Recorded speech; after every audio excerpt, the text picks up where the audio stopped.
Hey, all you yinzers out there, welcome back to DIY and That. Got an unboxing for you today. My little pancake compressor crapped out. The motor went bad, and I wanted to just replace the motor, but I've been looking online and I can't seem to find the parts for it. Everything else, but the motor itself, no. So I decided to buy something a little bigger. That was a 6-gallon. And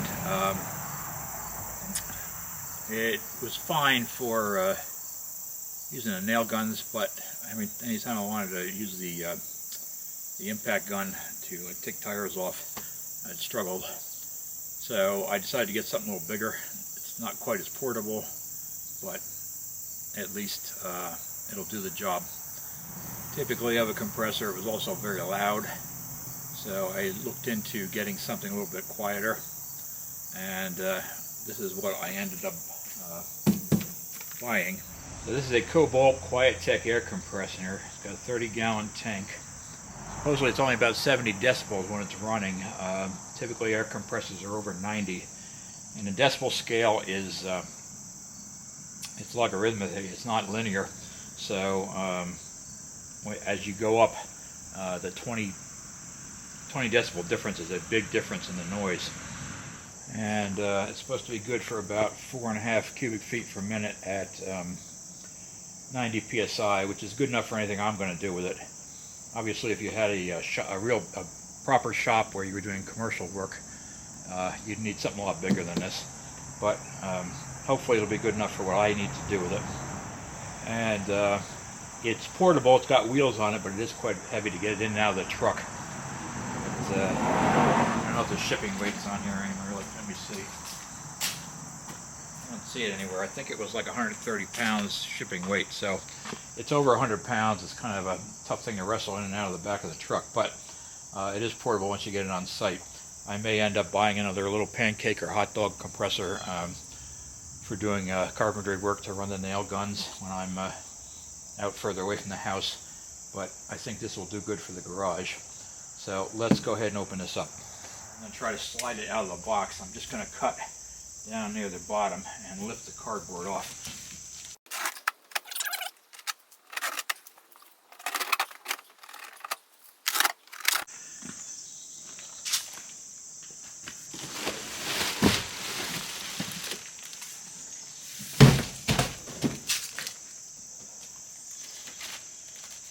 Now we got the instructions sitting right in the front there. See if we can get this off.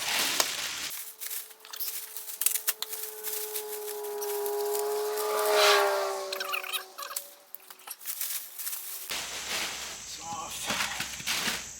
It's off. The card here. Quick start guide. Okay.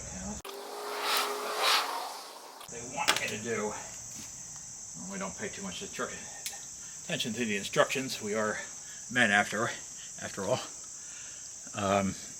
But I did see online when I looked at these on the reviews, you have to pull the safety release valve just to make sure there's nothing, no air left in there. So let's find that. And there it is. Okay. Let me show you where that is.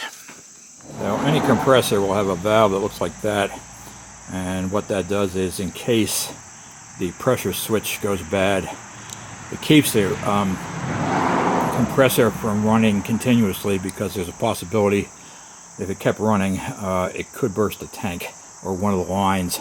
So that's what that is for. So what they're asking for is to open that up. Let's see if I can do this and hold the camera at the same time. So we are, where are we? Gotta be there somewhere. Okay, let's open that and see if there's any residual pressure in there. Can't do it one-handed. Okay, I'll have to do it off camera.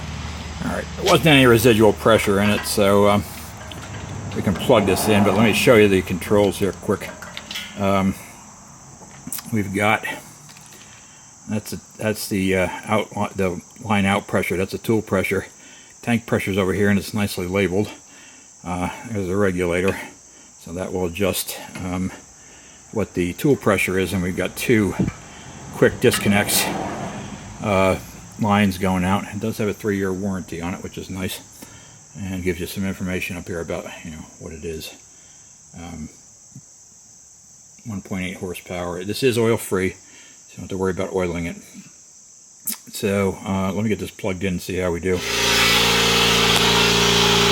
So that is considerably quieter than a normal compressor would be. You wouldn't even be able to hear me talk if I was running the old one. Not a lot more to say about it. They do have a little, if you can see it, there's a little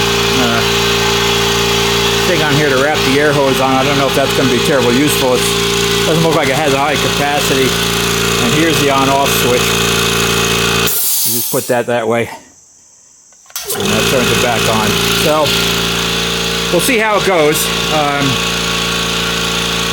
As I said, not much more to say about it, and once I start using it, I'll come back, do another video, and tell you how it's going. But in the meantime, thanks for watching, thanks for subscribing, and we'll see you next time.